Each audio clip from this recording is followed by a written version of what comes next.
Have you ever had that moment when you're having an argument with your child, only to think, this is me, this is so me? Parenting a headstrong, intelligent mini you isn't for the faint of heart. It's challenging, but it's also one of the most rewarding experiences you will ever have. Hi friends, welcome back to the channel. My name is Lisa. If you're new here, I am currently a long distance parent navigating life away from my kids while looking forward to reuniting with them very soon. Here I discuss parenting tips, love, family, and faith. Today, I want to share with you how to understand a headstrong debating child, how to parent the you in them, and a story about a time when my son told me, well, he asked me whether or not I was asking him to do something or telling him. I was respectfully radammed. Be sure to stick around to hear that story.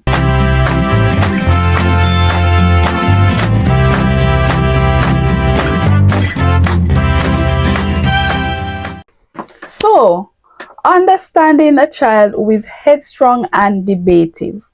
Why are they like this? What is going on with them?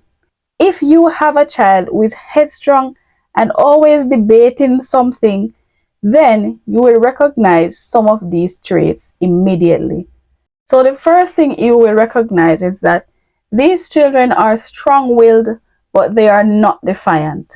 If you really take the time out to understand your child who is debative, you will see that they are not bad.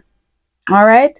They just really want to understand and be understood. Their willpower is not rebellion, it's conviction.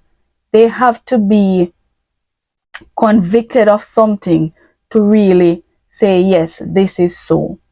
The second thing we must understand about these kids is that they are natural debaters. They question everything. Is the sun even yellow? What color is the sun? Is it white or is it just bright? They want to know everything. They're not just trying to question authority. They want logic, clarity, and fairness. If something doesn't make sense to them, they're going to call it out. So look at this scenario. There was this time that I said to my son, you need a haircut. And there and then a debate started right from that one sentence.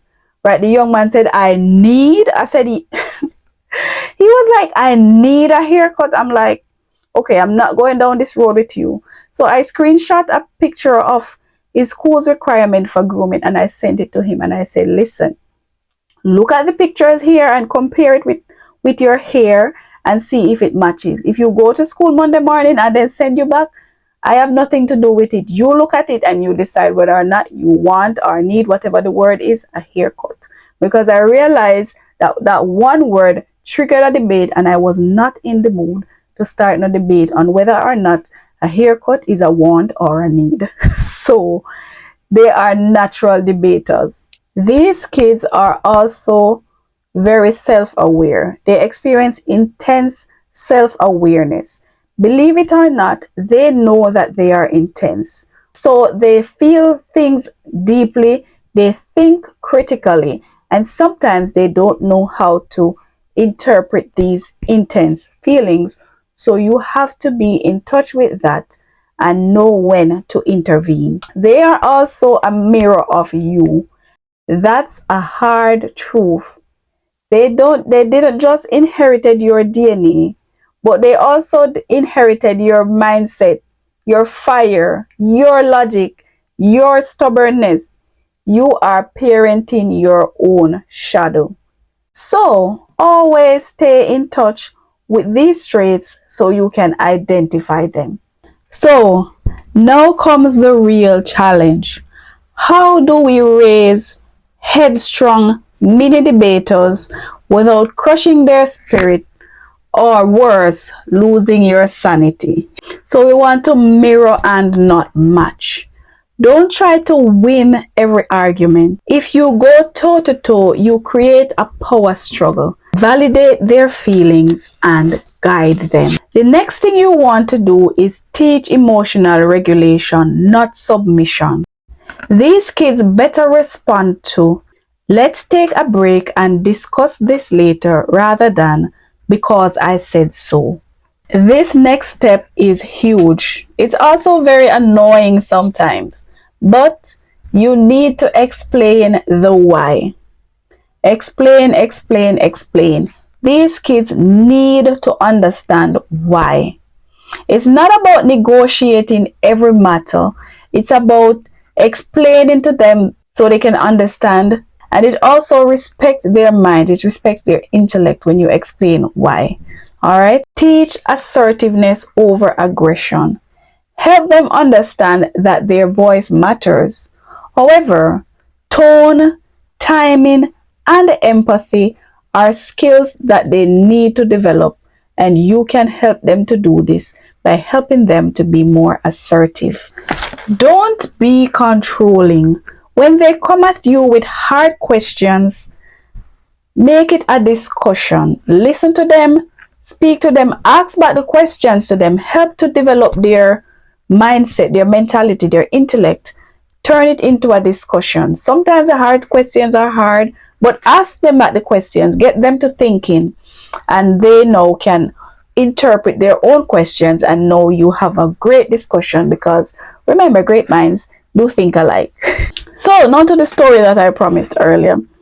So my oldest and I, we had this long-standing dispute slash discussion over a matter where he is to attend a certain event that he doesn't like to go to. But I'm saying to him that this is a part of what we do as a family, so you need to be there, right? So he doesn't like it, but we had discussion round and round and round and round. Every time he's supposed to do it, he doesn't want to. So I'm like, okay, I'm gonna give you an option. Once a month, I think it was once or twice a month, you decide which weekend you want to do it, and then you go. I'm gonna allow you to do this. Months passed and he didn't go. He has not done what I asked him to do. So he was also doing exams. So he was like, oh, I had exams, I was studying. I'm like, okay, I can see with that. You were studying and it's been hectic. So we will look over that. No exams finished, and I'm like, okay, this weekend you're gonna be doing that thing that I told you that you need to do. And it was like, it started again. Oh, I thought you said I get to decide and I do stuff like that. I'm like, okay. We were back and forth at it again. I'm saying you need to go this weekend because exams are finished, and over the times you have not taken the initiative to do anything, even though you were studying, but you have not even mentioned it. So I'm gonna ask you to go. Bottom line, at the end, when we had that argument, we had that discussion, you know what the young man said to me?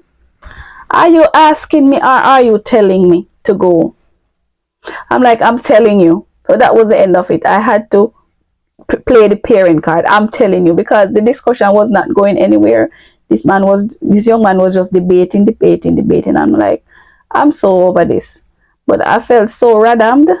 If y'all know what that word means, I felt really like somebody come in my head and say, oh.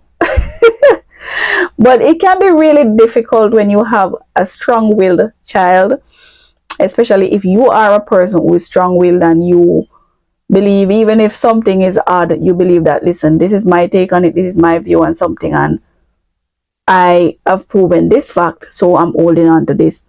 And when you see your personality traits, your DNA acting out in front of you, it's one of the most difficult things to navigate. So I hope that this video has been informative enough and you could get something from it if you've experienced a similar situation where you're parenting a child who is strong-willed, debative, just like you. And sometimes it's not even strong-willed or debative. You sometimes see other traits in your child that makes it difficult sometimes to parent because you see the you in them. If this video spoke to you in any way, please like it so we can reach others. So YouTube can push it out to other people and they could see it, and they could also learn from it and get something. All right, so please like it, please share, and don't forget to subscribe.